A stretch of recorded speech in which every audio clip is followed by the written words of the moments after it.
إن الحمد لله نحمده ونستعينه ونستغفره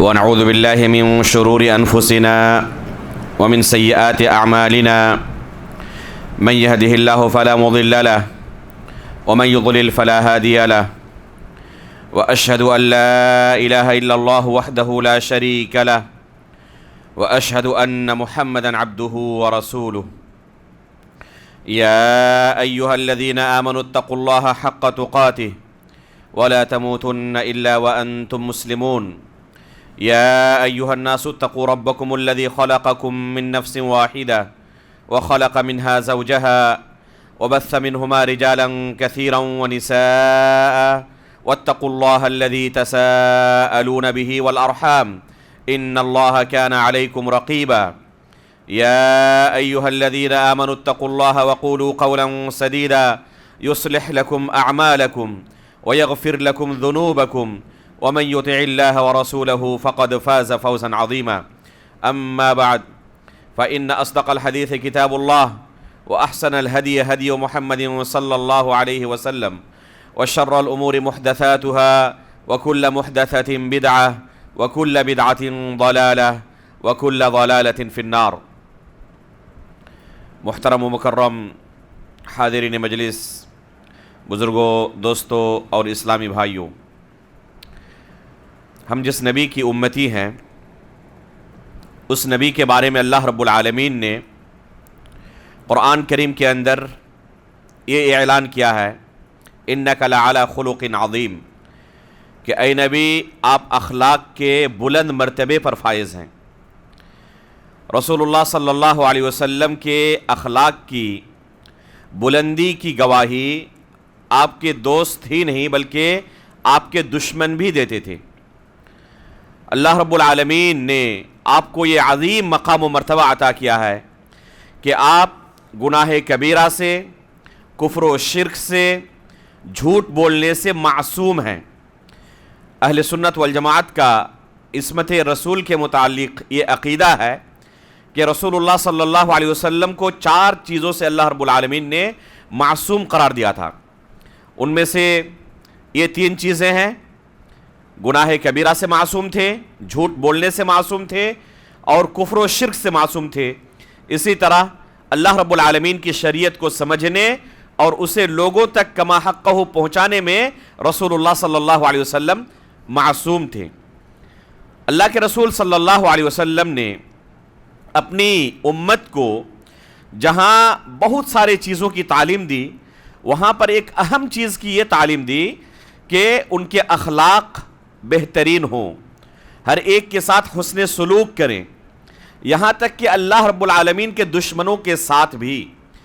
اللہ رب العالمین کا ارشاد ہے وَإِن جَاهَدَاكَ عَلَىٰ أَن تُشْرِكَ بِي مَا لَيْسَ لَكَ بِهِ عِلْمٌ فَلَا تُطِعْهُمَا وَصَاحِبْهُمَا فِي الدُّنْيَا مَعْرُوفًا کہ اگر تمہارے والدین مشرک ہوں، تمہیں شرک کرنے کا حکم دیں تو اس صورت میں ان کی اطاعت نہ کرو، لیکن دنیاوی امور میں ان کے ساتھ حسن سلوک کرو۔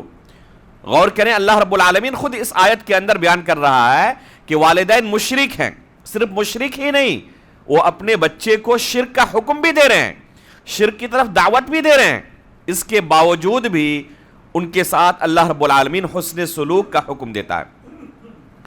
رسول اللہ صلی اللہ علیہ وسلم کی حدیث ہے، آپ صلی اللہ علیہ وسلم فرماتے ہیں کہ قیامت کے دن سب سے قریب جن کو مجھ سے جگہ ملے گی وہ کون ہوں گے؟ جن کے اخلاق سب سے احسن ہیں، سب سے بہترین ہیں۔ ایک حدیث کے اندر رسول اللہ صلی اللہ علیہ وسلم فرماتے ہیں کہ ایک بندہ اپنے حسن خلق کی بنا پر صائم اور قائم کے درجے پر فائز ہو جاتا ہے۔ یعنی ایک بندہ اللہ رب العالمین کے لیے نفلی روزے رکھتا ہے مسلسل، ایک بندہ اللہ رب العالمین کے لیے راتوں کو اٹھ کر تہجد پڑھتا ہے، قیام اللیل کرتا ہے، ایک دوسرا بندہ اپنے حسن خلق کی بنا پر اس روزے دار کے اور اس قیام اللیل تہجد گزار کے درجے پر فائز ہو جاتا ہے۔ اللہ کے رسول صلی اللہ علیہ وسلم اس اخلاق کے بلند مرتبے پر فائز ہونے کے باوجود بھی اللہ رب العالمین سے دعا کرتے تھے وَاهْدِنِي لِأَحْسَنِ الْأَخْلَاقِ فَإِنَّهُ لَا يَهْدِي لِأَحْسَنِهَا إِلَّا أَنْتَ، اے رب العالمین مجھے حسن خلق کی ہدایت دے۔ کیا کبھی ہم یہ دعا کرتے ہیں کہ اللہ ہمیں حسن خلق کی بھی ہدایت دے؟ غور کریں کہ اللہ کے رسول کے بارے میں اللہ رب العالمین خود یہ گواہی دے رہا ہے کہ آپ اخلاق کے بلند مرتبے پر فائز ہیں، اس کے باوجود اللہ کے رسول اللہ رب العالمین سے دعا کر رہے ہیں، اہدنی لاحسن الاخلاق لا یہدی لاحسنها الا انت، اے پروردگار مجھے حسن خلق کی ہدایت دے، کیونکہ اس کی ہدایت تیرے علاوہ کوئی دے نہیں سکتا۔ اسی طرح رسول اللہ صلی اللہ علیہ وسلم دعا کرتے تھے، اللہم حسن خلقی کما حسنت خلقی، کہ اے پروردگار جس طرح مجھے تو نے خلقت کے اعتبار سے بڑا خوبصورت بنایا ہے، اسی طرح میرے اخلاق کو بھی خوبصورت بنا دے۔ ان تمام نصوص سے کیا ثابت ہوتا ہے کہ شریعت کے اندر حسن اخلاق کی بہت اہمیت ہے، اس کی بہت فضیلت ہے۔ اب اس حسن اخلاق کو ہم کیسے حاصل کریں؟ اس کے بہت سارے راستے ہیں۔ علماء نے کتاب و سنت کی روشنی میں اس کی رہنمائی کی ہے کہ ایک انسان اپنے اخلاق کے اندر کیسے سدھار لا سکتا ہے۔ اخلاق کا جہاں تک معاملہ ہے، اس میں بہت سارا حصہ جبلت کا ہے، یعنی اللہ رب العالمین نے جس طرح انسان کو پیدا کیا ہے، جس طبیعت اور مزاج کا، اس کا بہت زیادہ اس کے اخلاق پر اثر رہتا ہے، گہرا اثر رہتا ہے۔ آپ پائیں گے معاشرے کے اندر کچھ لوگ بڑے نرم مزاج کے ہوتے ہیں، وہی کچھ لوگ بڑے سخت مزاج کے ہوتے ہیں، بہت جلدی غصے میں آ جاتے ہیں، وہی اس کے برخلاف بعض لوگ ہوتے ہیں۔ تو ہر کسی کا مزاج یکساں نہیں ہوتا، ہر کسی کی طبیعت یکساں نہیں ہوتی۔ تو اس طرح اللہ رب العالمین نے جس طرح انسان کو پیدا کیا ہے، اس کا بہت گہرا اثر ہوتا ہے، لیکن ایسی بات نہیں کہ یہ چیز کوشش کے ذریعے حاصل نہ کی جا سکے۔ اخلاق کا بہت سارا حصہ جہاں جبلت سے تعلق رکھتا ہے، وہی بہت سارا حصہ کسب سے بھی تعلق رکھتا ہے۔ یہ جبلی بھی ہے، کسبی بھی ہے، یعنی انسان گرچہ سخت مزاج ہے طبعی طور پر، لیکن کوشش کر کے اپنے اس اخلاق کو وہ کیا کر سکتا ہے؟ کنٹرول میں لا سکتا ہے، اپنے مزاج کو کنٹرول میں لا سکتا ہے۔ اسی طرح کوئی شخص عموماً کسی چیز کے بارے میں جلدی طیش میں آ جاتا ہے، اگر کوشش کرے تو اپنے آپ پر کنٹرول کر سکتا ہے۔ وہ عمر فاروق رضی اللہ تعالیٰ عنہ کی سیرت پڑھے، اسلام لانے سے پہلے کیسے تھے، اور وہی شخص اسلام لانے کے بعد کس طرح بدل جاتے ہیں، اور پھر جب خلیفہ بنتے ہیں، جب پورا پاور ان کے ہاتھ میں آ جاتا ہے، اس وقت اور پھر کس طرح بدل جاتے ہیں۔ تو یہ انسان اپنے آپ پر کنٹرول بھی کر سکتا ہے، گرچہ طبعی طور پر اس طرح کا نہ ہو، لیکن اگر اللہ رب العالمین کی رضامندی مقصود ہے تو اپنے آپ کو انسان بدل بھی سکتا ہے۔ کس طرح ہم اپنے اخلاق کو بہتر سے بہتر بنا سکیں تاکہ جو فضیلت اخلاق کے متعلق نصوص کتاب و سنت کے اندر آئی ہوئی ہے، یہ فضیلت ہمیں حاصل ہو سکے، اس کے بہت سارے طریقے ہیں۔ ان میں سے سب سے اہم اور سب سے مؤثر طریقے پر آپ کے سامنے دو چار باتیں پیش کروں گا۔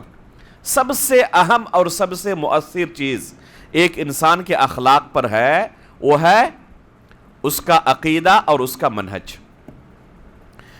ایک انسان کے اخلاق پر اس کے عقیدے اور منہج کا جو اثر ہوتا ہے، کسی بھی چیز کا اس سے زیادہ اثر نہیں ہوتا۔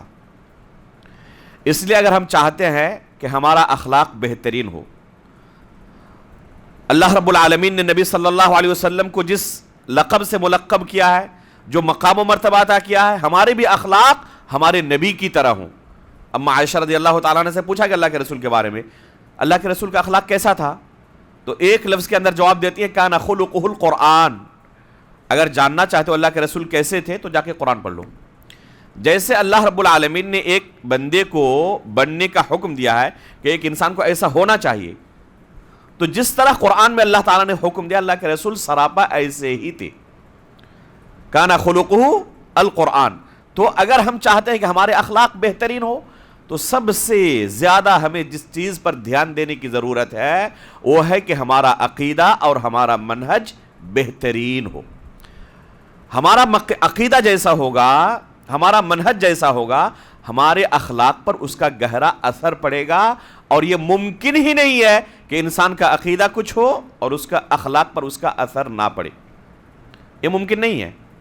عقیدہ کہتے کس کو ہے؟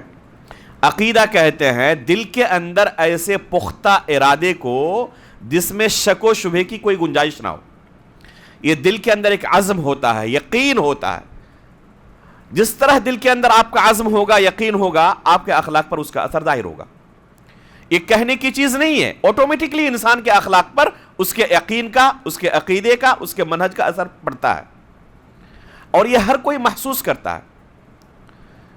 مثال کے طور پر آپ ابھی یہاں سے مان لیں ممبئی گئے ہوں پڑھنے کے لیے, آپ نے ایک روم کرائے پر بک کیا.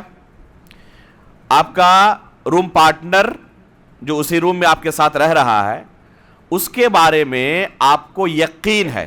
ابھی عقیدہ ہم نے کس کو کہا؟ دل کے پختہ یقین کو, جس میں شک کی کوئی گنجائش نہ ہو, اس کو عقیدہ کہتے ہیں عربی میں. اگر کتاب و سنت کے موافق ہے تو یہ عقیدہ درست ہے, کتاب و سنت کے خلاف ہے تو یہ عقیدہ باطل ہے, لیکن اس کو بھی عقیدہ کہیں گے. اس لیے کسی انسان کا عقیدہ درست ہے یا نہیں ہے تو اس کے لیے حاکم کیا ہے؟ حاکم ہے کتاب و سنت سلف صالحین کے منہج کے مطابق. تب ہم فیصلہ کر سکتے ہیں اس کا عقیدہ درست ہے, اس کا عقیدہ باطل ہے. تو ایک شخص اپنے دوست کے ساتھ ایک روم میں رہ رہا ہے, اس کے دل کے اندر اپنے اس دوست کے تعلق سے, اپنے اس روم پارٹنر کے تعلق سے یقین ہے کہ یہ انتہائی امانت دار ہے, اس کے سامنے لاکھوں کروڑوں روپئے بھی اگر پڑے رہیں تب بھی یہ ہاتھ نہیں لگائے گا, نظر اٹھا کر دیکھے گا بھی نہیں, کوئی کوشش بھی کر لے اس کو امانت داری کے راستے سے ہٹا نہیں سکتا. اگر یقین ہو تو اپنے اس روم پارٹنر کے ساتھ وہ کیسے زندگی گزارے گا؟ صندوق میں پیسہ رکھ کر ہمیشہ کیا وہ سوچے گا کہ کہیں صندوق کھلا نہ رہ گیا ہو؟ اس کو یہ ڈر نہیں ہوگا. اسی کے بالمقابل وہ روم پارٹنر چلا گیا, ایک دوسرا روم پارٹنر اس کی جگہ پہ آیا جو بڑا شاطر چور ہے, صرف موقع ملے تو عام تالے تو کیا اچھے اچھے تالوں کو بھی کھول دیتا ہے. تو اس روم پارٹنر کے ساتھ یہ کیسے رہے گا؟ اس کے پاس پیسے ہو اچھے خاصے, تو اس کی حفاظت کیا اسی طرح کرے گا جس طرح اس امانت دار ساتھی کے ساتھ کر رہا تھا؟ یہ صرف دل کے اندر ارادہ ہے, یقین ہے اپنے ساتھی کے بارے میں, بس یہ کہنے کی چیز نہیں ہے. دل کے اندر جس طرح اپنے ساتھی کے بارے میں یقین ہے, اس کے عمل کے اوپر اس کا اثر واضح طور پر محسوس ہو رہا ہے. تو اسی کو کہتے ہیں کہ عقیدے کا اخلاق پر اثر. آپ کا عقیدہ جیسے ہوگا, آپ کا منہج جیسے ہوگا, آپ کے اخلاق پر اس کا اثر پڑنا ہی پڑنا ہے. اگر آپ کا عقیدہ برا ہوا, آپ کا عقیدہ کتاب و سنت کے موافق نہیں ہوا, آپ کا منہج کتاب و سنت کے موافق نہیں ہوا, تو آپ کے اخلاق پر بھی اس کا گہرا اثر پڑے گا, آپ کا اخلاق بھی اچھا نہیں ہوگا. آپ کا عقیدہ درست ہوا تو آپ پائیں گے کہ آپ کے اخلاق پر اس کا گہرا اثر ہے. آپ صحابہ اکرام اور سلف صالحین کی سیرت پڑھیں, واضح طور پر آپ کو یہ چیز محسوس ہوگی کہ ان کے اندر دلوں میں اللہ رب العالمین کے متعلق کس قدر پختہ یقین تھا.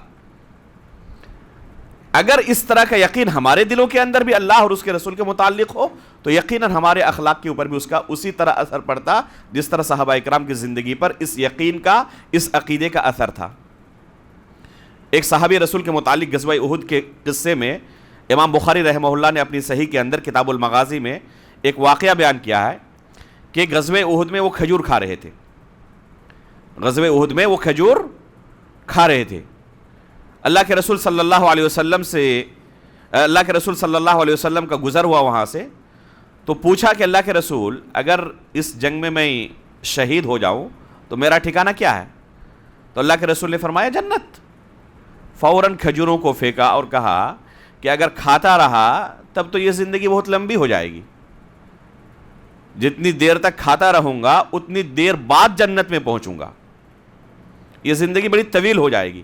فوراً پھینکا, جنگ میں کود پڑا اور پھر شہید ہو گیا. آپ بتائیں کہ اگر ذرہ برابر بھی 1,00,000 حصے میں سے ایک حصہ بھی اس کے دل میں اگر شک و شبہ ہوتا, پتہ نہیں جنت ملے گی نہیں ملے گی, تو اس طرح اقدام کر سکتا تھا؟ ممکن ہے یہ؟ کم از کم اپنی جان کے ساتھ تو کوئی اس طرح نہیں کھیل سکتا ہے. کب اس درجے پر انسان پہنچ سکتا ہے؟ جب یقین دل کے اندر اللہ رب العالمین کے متعلق، اس کی جنت کے متعلق، ایمان بالیوم الآخر کے متعلق اسی طرح پختہ ہو جائے، تو اس کے اخلاق پر بھی اس کا اسی طرح اثر دکھائی دے گا۔ صحیح بخاری کی بات آئی ہے اور غزوہ احد کی بات آئی ہے، تو ایک اور واقعہ سنیں کہ یہ عقیدے کا اثر اخلاق پر صرف مسلمانوں کا نہیں، کفار کے ایک سردار پر بھی کس طرح پڑا۔ آپ ایک واقعہ سنیں۔ امام بخاری رحمہ اللہ نے کتاب المغازی میں شروع میں ہی غزوہ بدر کا قصہ بیان کرتے ہوئے اس قصے کو بیان کیا ہے۔ مشہور صحابی رسول سعد بن معاذ رضی اللہ تعالیٰ عنہ اسلام لانے سے قبل ہی مکہ کے ایک بہت بڑے سردار امیہ بن خلف کے ساتھ اس کے اچھے روابط تھے، تعلقات تھے، دوستی تھی۔ جب سعد بن معاذ رضی اللہ تعالیٰ عنہ مدینے سے مکہ جاتے کسی بھی کام کے لیے تو کن کے یہاں ٹھہرتے؟ امیہ بن خلف کے یہاں۔ امیہ بن خلف بھی کبھی اگر مدینے آتا تو، اور مکہ والوں کا جو قافلہ گزرتا ملک شام جانے کے لیے تجارتی قافلہ، تو مدینے سے ہو کر گزرتا تھا، تو جب بھی مدینے سے گزر ہوتا امیہ بن خلف بھی سعد بن معاذ رضی اللہ تعالیٰ عنہ کے یہاں آ کر ٹھہرتا۔ یہ منظر ہے اللہ کے رسول صلی اللہ علیہ وسلم کی ہجرت کے بعد کا، جب مکہ والوں نے اللہ کے رسول کو اور آپ کے صحابہ کو مدینے سے مکہ سے نکال دیا ہے، اور پناہ لینے کے لیے کہاں گئے ہوئے ہیں سب صحابہ اکرام؟ مدینہ طیبہ، اور انصار نے دل کھول کر ان کی مدد کی ہے، ان کو پناہ دی اپنے یہاں۔ اس لیے یہ انصار اور یہ مدینہ والے مکہ والوں کے جانے دشمن ہیں اب، اس لیے کہ انہوں نے ان کے دشمن کو اپنے یہاں پناہ دی ہوئی ہے۔ سعد بن معاذ رضی اللہ تعالیٰ عنہ مکہ تشریف لاتے ہیں عمرے کی غرض سے۔ قدیم روایت کے مطابق اپنے اسی دوست کے گھر جا کر ٹھہرتے ہیں، امیہ بن خلف کے یہاں۔ مکہ والوں کے یہاں بہت ساری برائیاں گرچہ تھی لیکن دوستی نبھاتے تھے۔ سعد بن معاذ رضی اللہ تعالیٰ عنہ جب ان کے یہاں ٹھہرتے ہیں جا کر، تو امیہ بن خلف سے کہتے ہیں کہ حالات پہلے کی طرح سازگار نہیں رہے ہمارے لیے، اب مکہ کے اندر بے شمار ہمارے دشمن موجود ہیں، تو کوئی ایک اچھا سا بہترین سا وقت دیکھ کر مجھے خانہ کعبہ لے چلو تاکہ کسی سے ملاقات نہ ہو، چپکے سے میں عمرہ کر کے طواف کر کے یہاں سے نکل جاؤں۔ چنانچہ امیہ بن خلف ایک اچھا سا وقت دیکھ کر کہ اس وقت امید ہے کہ خانہ کعبہ میں کوئی آئے گا نہیں، چپکے سے اسے عمرہ کرا کر بھیج دوں گا مدینہ، ایک وقت لایا، لیکن جس چیز کا ڈر تھا وہی ہوا۔ خانہ کعبہ کا طواف کر رہے ہیں اور اسی دوران ابو جہل خانہ کعبہ میں آدھمکتا ہے، پہنچ جاتا ہے۔ سعد بن معاذ رضی اللہ تعالیٰ عنہ طواف کر رہے ہیں، امیہ بن خلف ساتھ میں۔ ابو جہل سعد بن معاذ رضی اللہ تعالیٰ عنہ کی طرف اشارہ کرتے ہوئے امیہ بن خلف سے کہتا ہے کہ یہ ہے کون؟ بیان کرتا ہے وہ۔ پھر سعد بن معاذ رضی اللہ تعالیٰ عنہ سے کہتا ہے کہ آج بچ گئے تم، اگر امیہ بن خلف کے ساتھ نہ ہوتے تو صحیح سالم مدینہ واپس نہیں ہو پاتے۔ تم نے ہمارے دشمنوں کے ساتھ جو تعامل کیا ہے اور انہیں پناہ دی ہے، تو اس جرم میں تمہیں کیا کرتا یہاں پہ ختم کر ڈالتا، صحیح سالم مدینہ تم واپس نہیں ہو پاتے۔ سعد بن معاذ رضی اللہ تعالیٰ عنہ برداشت نہیں کر پاتے ہیں اور اونچی آواز میں ابو جہل کو جواب دیتے ہیں کہ اگر مجھے چھونے کی بھی کوشش کی نا تو اس کا انجام بڑا بھیانک ہوگا، اور اتنا مجھے نقصان نہیں ہوگا جتنا تمہیں نقصان ہوگا۔ اگر مجھے چھونے کی کوشش کی تو جانتے ہو کیا ہوگا تمہارے ساتھ؟ یہ قافلہ جو تمہارا گزرتا ہے ملک شام جانے کا مدینے سے، یہ راستہ ہی بند کر دیں گے مدینہ والے تمہارے لیے، اور یہ راستہ اگر بند ہو گیا تو دانے دانے کے لیے تم ترس جاؤ گے، بھوکے مر جاؤ گے۔ سعد بن معاذ رضی اللہ تعالیٰ جب اونچی آواز میں جواب دیتے ہیں تو امیہ بن خلف یہ کہتا ہے اپنے دوست سعد بن معاذ سے کہ یہ ہمارے سردار ہیں اس وادی کے، ذرا ادب کے ساتھ تمیز کے ساتھ بات کرو۔ سعد بن معاذ رضی اللہ تعالیٰ عنہ کے انداز سے اسے تکلیف ہوتی ہے، تو اب سعد بن معاذ رضی اللہ تعالیٰ عنہ اپنے جوش میں ہے۔ امیہ بن خلف اپنے دوست سے کہتا ہے کہ تمہیں بھی بہت زیادہ خیر منانے کی اب ضرورت نہیں ہے، تمہارا وقت بھی قریب پہنچ چکا ہے، اللہ کے رسول سے میں نے سنا ہے کہ وہ تمہیں قتل کرنے والے ہیں۔ وہیں پر ابو جہل کو چھوڑ کر اپنے دوست امیہ بن خلف سے سعد بن معاذ رضی اللہ تعالیٰ عنہ جملہ کہتے ہیں کہ اللہ کے رسول سے ہم نے کیا سنا ہے کہ اللہ کے رسول جلد ہی تمہیں قتل کرنے والے ہیں۔ سننا تھا یہ جملہ کہ تھر تھر تھر تھر کانپنے لگتا ہے بندہ. قریش کا بہت بڑا سردار جس سے لوگ کانپتے ہیں جب یہ خبر صرف پہنچتی ہے کہ اللہ کے رسول نے اپنے صحابہ سے کہا ہے کہ مجھے قتل کرنے والے ہیں.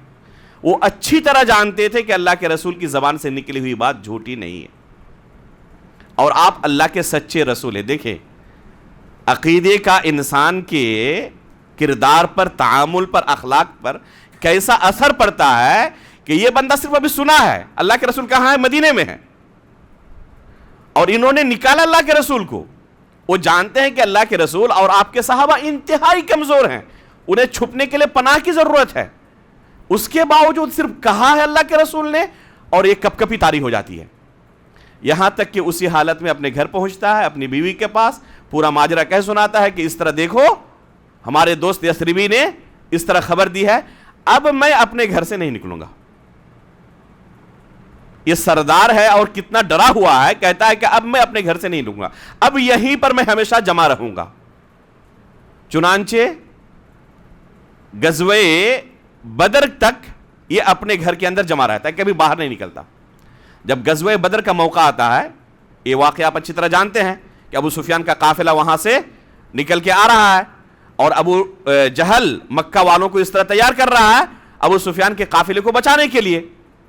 تو اس موقع پر ابو جہل لوگوں کو گھروں سے نکال رہا ہے، جوش دلا رہا ہے، اور یہاں امیہ بن خلف دبکا ہوا ہے، اپنے گھر کے اندر چھپا ہوا ہے. جب سب نکل گئے، امیہ بن خلف ابھی تک نہیں نکل رہا، تو جا کے کہا کہ آپ سردار ہیں اور آپ ہی اندر بیٹھے ہوئے ہیں، تو لوگوں کا کیا حال ہوگا؟ انہوں نے کہا کہ مجھے نہیں جانا، آپ لوگ جائیں، اللہ کے رسول نے میرے بارے میں کہا ہوا ہے. کتنا ڈرا ہوا ہے کہ اب یہ جانے کے لیے تیار کسی صورت میں نہیں ہوتا. اب ابو جہل لگا آر دلانے کی بنا پر یہ برداشت نہیں کر پائے اس آر کو، کہا کہ میں اب تب نکلوں گا. اب یہ نکلنے لگتا ہے تو بیوی بھی ڈری ہوئی ہے، جانتے ہیں کہ اللہ کے رسول نے کہا ہے تو سچ کہا ہے. آپ کہاں جا رہے ہیں؟ سنا نہیں آپ کے یثربی دوست نے کیا کہا تھا کہ اللہ کے رسول نے آپ کو قتل کرنے والا ہے؟ تو یہ اپنی بیوی کو تسلی دیتے ہوئے کہتا ہے کہ مکے کے اندر جو سب سے عمدہ سواری ہے نا اسے خریدوں گا اور سب سے پیچھے رہوں گا قافلے کے، اور جیسے ہی خطرہ محسوس ہوگا فوراً بھاگ نکلوں گا. لیکن اللہ رب العالمین نے موت لکھی ہے غزوہ بدر میں، بدر کے میدان میں. بہرحال وہاں پر پہنچا اور وہاں پر اللہ کے رسول اور آپ کے صحابہ کے ہاتھوں اس کا قتل ہوا. بعض روایتوں میں آتا ہے کہ قافلے کے ساتھ جاتا تو سب سے آخر میں رہتا اور ہمیشہ اونٹنی کا لگام اس کے ہاتھ میں ہوتا کہ جیسے ہی موقع ملے فوراً بھاگنا ہے جان بچا کر. تو ایک غیر مسلم کے دل میں بھی عقیدے کا اس کے اخلاق پر کتنا گہرا اثر پڑ سکتا ہے آپ اس واقعے سے اندازہ لگا سکتے ہیں. اس لیے اگر ہمیں اپنے اخلاق کو سدھارنا ہے تو سب سے اہم اور سب سے مؤثر چیز جو ہے وہ ہے کہ کتاب و سنت کا عقیدہ اپنے اندر اپنائیں. عقیدے کے بے شمار ابواب ہیں، توکل ایک باب ہے. اگر آپ کے دل کے اندر توکل اسی طرح رہا جس طرح مطلوب ہے تو آپ کے اخلاق پر وہی اثر ہوگا جو ہم کتاب و سنت کے اندر انبیاء اکرام کے بارے میں، سلف صالحین، صحابہ اکرام کے بارے میں پاتے ہیں. آپ موسیٰ علیہ السلام کا واقعہ پڑھیں.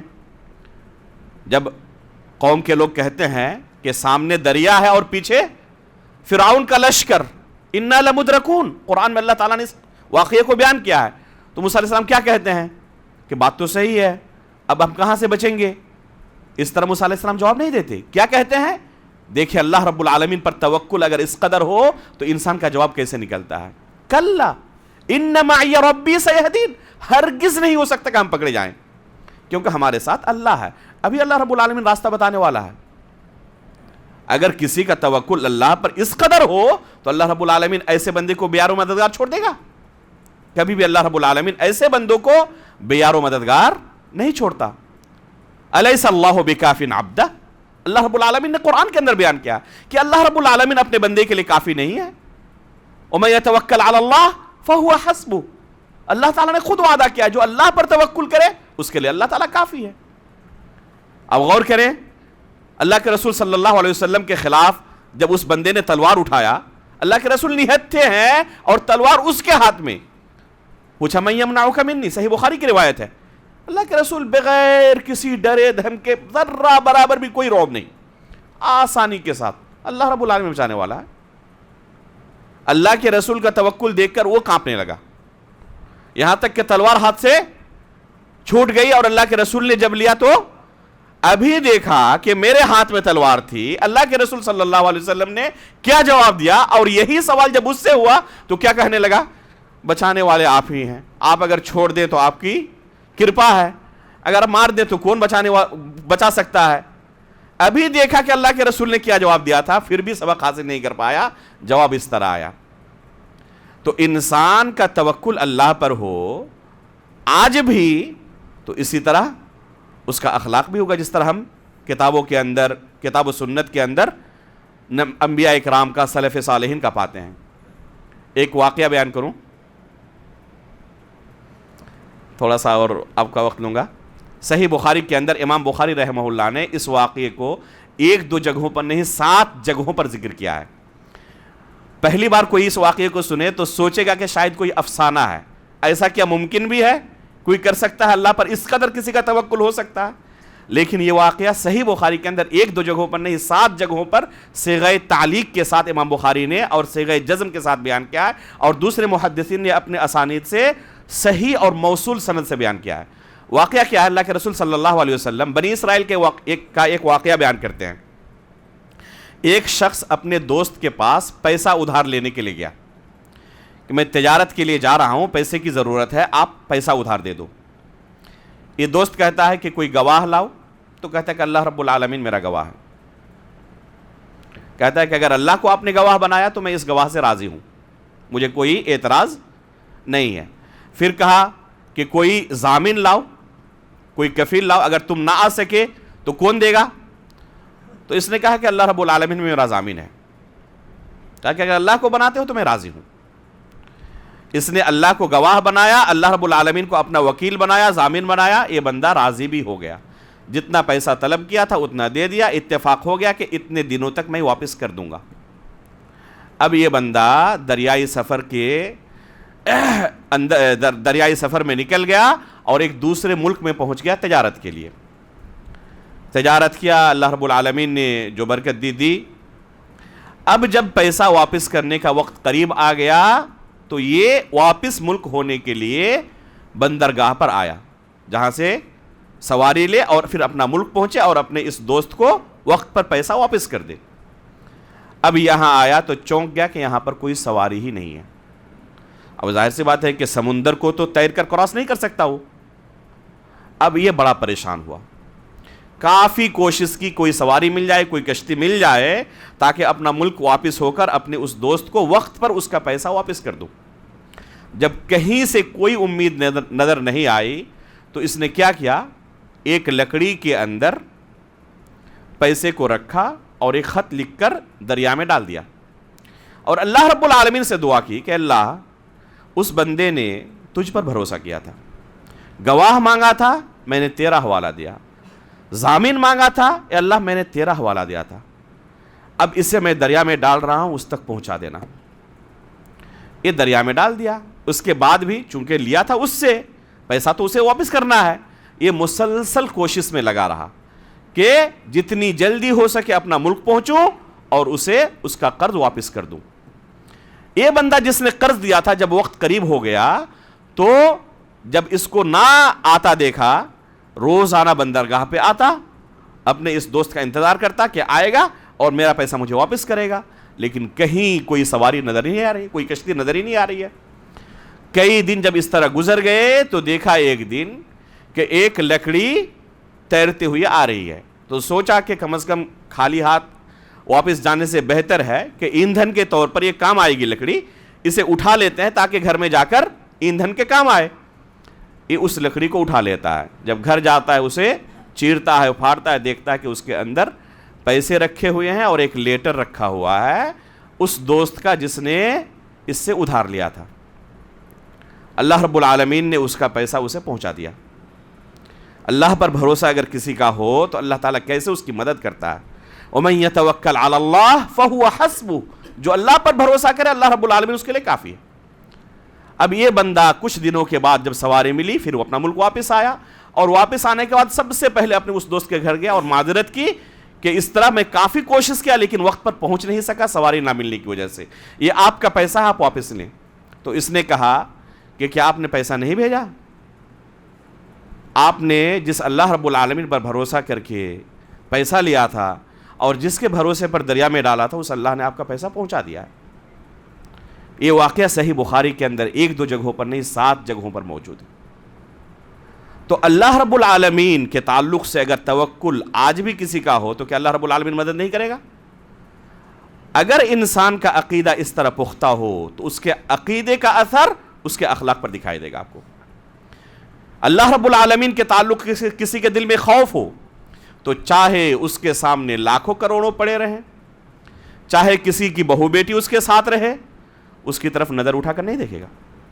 موقع ملے تب بھی اللہ رب العالمین کی حرمت کو پامال نہیں کرے گا۔ یوسف علیہ السلام کو واقعہ دیکھیں، سب کچھ موجود تھا لیکن انی اخاف اللہ، میں اللہ سے ڈرتا ہوں، یہ غلط کام مجھ سے نہیں ہو سکتا۔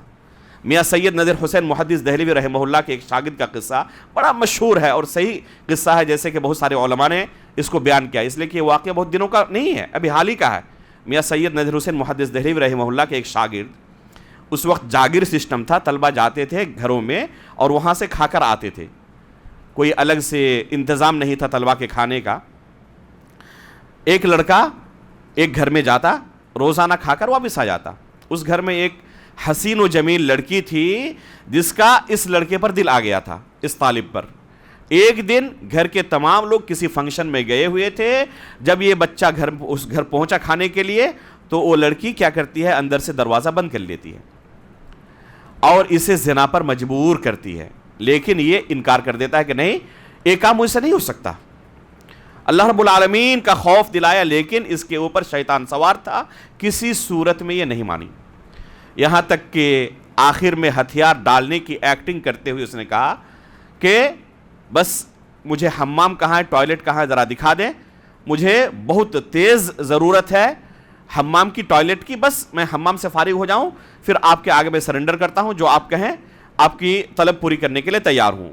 وہ حمام کی طرف اشارہ کرتی ہے، یہ بچہ حمام جاتا ہے اور جب باہر نکلتا ہے تو اس کے پورے جسم پر گندگی لگی ہوئی ہے، اس جا کر حمام میں اپنے پورے جسم پر گندگی لگاتا ہے، جیسے باہر نکلتا ہے جسم سے عجیب و غریب قسم کی بدبو پاخانے کی، تو یہ لڑکی گالی دیتے ہوئے فوراً دروازہ کھول کر اسے گھر سے باہر نکال دیتی ہے۔ یہ رات کو جا کر اپنی گندگی کو صاف کرتا ہے مدرسے میں اور مسجد کے صحن میں سو جاتا ہے۔ میاں صاحب رات کو اٹھتے تھے، آتے تھے، طلبہ کی چیکنگ کرتے تھے، کہیں کسی کو کوئی ضرورت ہو تو آ کر دیکھ رہے ہیں کہ ایک بچہ سخت سردی میں ٹھٹر رہا ہے، ایک دم پوچھتا ہے اس طالب سے کہ کیا بات ہے بیٹے، اس طرح کیوں ہو؟ تو یہ پورا واقعہ بیان کرتا ہے۔ پھر میاں صاحب اس کے لیے گرم کپڑوں کا انتظام کرتے ہیں، ایک ہی کپڑا تھا اس کے پاس، پورا صاف کرنے کی وجہ سے اسے سخت سردی لگ جاتی ہے۔ پھر چند دنوں کے بعد اسی سردی سے اس کی وفات بھی ہو جاتی ہے۔ تو اب سوچیں کہ اگر کسی نے اپنے ظاہر کو اس طرح اللہ رب العالمین کے حدود کی پامالی نہ کرنے کی وجہ سے گندا کیا ہو تو کیا اللہ رب العالمین اس کو اس عمل کو ضائع کر دے گا؟ تو انسان کا عقیدہ جیسے ہوگا اس کے عقیدے کا اثر اس کے عمل پر ظاہر ہوگا۔ جتنے بھی عقیدے کے ابواب ہیں تمام ابواب کو آپ پڑھیں اور دیکھیں کہ سلف صالحین کا اس کتاب و سنت کے عقیدے کا کیا ان کی زندگی پر اثر تھا، چاہے وہ صبر کا باب ہو، چاہے توکل کا باب ہو، چاہے دوسرے ابواب ہو۔ اسی طرح ایک باطل عقیدے کی مثال دے کر کہ ایک باطل عقیدے کا انسان کی زندگی پر کیا اثر پڑتا ہے، اپنی بات ختم کروں گا۔ یہ تکفیر کا عقیدہ، مسلمانوں کو کافر سمجھنے کا عقیدہ، گناہ کبیرہ کی بنا پر، یا حکام المسلمین جو ہیں، مسلم بادشاہ جو ہیں، ان کی اطاعت کرنا اور وہ جو فیصلہ کریں ان میں ان کی اطاعت و فرمانبرداری کرنے کا جو شریعت میں حکم ہے وہ واضح ہے۔ اللہ رب العالمین نے کیا حکم دیا قرآن کریم کے اندر؟ اطیعوا اللہ واطیعوا الرسول واولی الامر منکم، اللہ رب العالمین کی اطاعت کرو، رسول کی اطاعت کرو اور اپنے اولیاء الامور کی اطاعت کرو، بادشاہوں کی اطاعت کرو۔ کس چیز کے اندر؟ جب تک وہ معروف کا حکم دیں، اللہ کی نافرمانی کا حکم دیں تب اطاعت نہیں ہے. لا طاعت لمخلوق فی معصیت الخالق. خالق کی نافرمانی میں مخلوق کی اطاعت نہیں ہو سکتی. یہ واضح حکم موجود ہے. خوارج کا عقیدہ اس باب میں انتہائی بھیانک اور خطرناک ہے. وہ کہتے ہیں کہ یہ ہمارے جو حکمراں ہیں انہوں نے اللہ رب العالمین کے نازل کردہ جو قانون ہے، کتاب و سنت کا، شریعت کا جو قانون ہے، اس قانون کو کما حقہ اپنے ملک میں نافذ نہیں کیا. بہت سارے قوانین اپنی طرف سے پارلیمنٹ میں پاس کر کے انہوں نے ملک میں نافذ کیا ہوا ہے، اور یہ ان کے مطابق، کتاب و سنت کے مطابق نہیں، سلف صالحین کے منہج کے مطابق نہیں، ان کے اپنے زعم کے مطابق کیا ہے، یہ کفر ہے. اور دلیل بھی قرآن سے دیتے ہیں وَمَن لَّمْ يَحْكُم بِمَا أَنزَلَ اللَّهُ فَأُولَٰئِكَ هُمُ الْكَافِرُونَ. یہ خوارج کی بنیاد تھی، اور یہاں سے انہوں نے مسلم حکمرانوں کی تکفیر شروع کی، اور جو بھی عوام اس قانون کو مانے اور اس بادشاہ کو اپنا بادشاہ تسلیم کرے ان کو بھی یہ کافر کہتے ہیں کہ یہ بھی اس قانون کو فالو کرنے کی وجہ سے کافر ہو گئے. اب سید قطب کی کتابیں پڑھیں، واضح طور پر پوری سوسائٹی کی تذکرہ پائیں گے. ایک دو جگہوں پر نہیں، کئی جگہوں پر انہوں نے کہا کہ آج پوری دنیا میں جتنی بھی سوسائٹیاں ہیں کہیں پر بھی اسلامی کوئی سوسائٹی نہیں ہے. بلکہ بعض جگہوں پر تو انہوں نے یہاں تک کہا کہ زمانہ جاہلیت کے اندر جو صورتحال تھی آج اس سے بھی بدتر ہے یا اسی طرح صورتحال بن چکی ہے. کہیں پر کوئی مسلمان موجود نہیں ہے، سب کے سب کیا ہو چکے ہیں، سب کے سب کافر ہو چکے ہیں. اس لیے جمعہ کی نماز میں حاضر نہیں ہوتے تھے، جماعت کے ساتھ حاضر نہیں ہوتے تھے. یہ ان کی صورتحال تھی. ڈاکٹر اسرار احمد صاحب نے بھی اپنے کئی لیکچرز میں آپ پائیں گے اسی چیز کو دہرایا ہے کہ پوری سوسائٹی، پوری دنیا میں سب، کہیں پر بھی کوئی مسلم سوسائٹی نہیں ہے. ڈاکٹر ذاکر نائک بھی اس چیز کو اپنے اس خاص استاد سے نقل کرتے تھے. تو یہ جو فکر ہے کہ سب کے سب کافر ہو چکے ہیں، کہیں پر کوئی مسلم سوسائٹی نہیں ہے، یہ بادشاہ جو ہے یہ گناہ کبیرہ کے ارتکاب کی وجہ سے، اپنے ملک میں ان بہت سارے خرافات کے اجازت دینے کی وجہ سے، اور اللہ رب العالمین کے نازل کردہ قانون کے مطابق فیصلہ نہ کرنے کی وجہ سے یہ کافر ہو چکے، اور رعایا بھی ان کو بادشاہ تسلیم کرنے کی وجہ سے، اس قانون کو فالو کرنے کی وجہ سے یہ سب کے سب کافر ہو چکے ہیں. اگر کسی انسان کے ذہن میں یہ باطل اور خبیث عقیدہ اور یہ زہر آلود عقیدہ داخل ہو جائے تو اس کے اخلاق پر کیا منفی اثر پڑ سکتا ہے. سعودی عرب کے اندر جو چند واقعات ہوئے ان کو دیکھ لیں، آپ کو اندازہ ہو جائے گا. بعض نوجوان جب اس عقیدے کے زیر اثر آئے تو انہوں نے سب سے پہلے کیا کیا، اپنے ہی رشتہ داروں کا قتل کرنا شروع کیا، اور شروعات کی اپنے والدین سے. سب سے پہلے اپنے والدین کو قتل کیا. بعض لوگوں نے ویڈیو بھی بنائی. تو جس طرح ایک صحیح عقیدہ انسان کی زندگی بدل سکتا ہے، اسی طرح اگر باطل عقیدہ کسی کے اندر گھر کر جائے تو اس کی زندگی تباہ بھی کر سکتا ہے. اس لیے اگر ہم چاہتے ہیں کہ ہم اپنے اخلاق کو درست کریں، اپنے اخلاق کو بہترین کریں، یہ فضیلتیں ہمیں حاصل ہوں، تو ہمیں ضرورت ہے کہ ہم کتاب و سنت کا عقیدہ سیکھیں، اسے اپنا عقیدہ بنائیں، سلف صالحین کے منہج کو فالو کریں. اس سے سب سے بڑا فائدہ یہ ہوگا کہ اللہ رب العالمین کی جنت سے ہم محروم نہیں رہیں گے، دنیا کے اندر بھی سب کے محبوب رہیں گے جیسا کہ اللہ کے رسول اور آپ کے صحابہ تھے، اور دنیا و آخرت کی ہر طرح کی کامیابی ہماری قدم چومے گی. اللہ رب العالمین سے ہم دعا کرتے ہیں کہ اللہ رب العالمین ہمیں اپنا عقیدہ، اپنا اخلاق اور اپنا کردار کتاب و سنت کے موافق کرنے کی توفیق عطا فرمائیں. آمین. تقبل رب العالمین. وصلی اللہ علی نبینا محمد. سبحانک اللہم و بحمدک. اشہد ان لا الہ الا انت.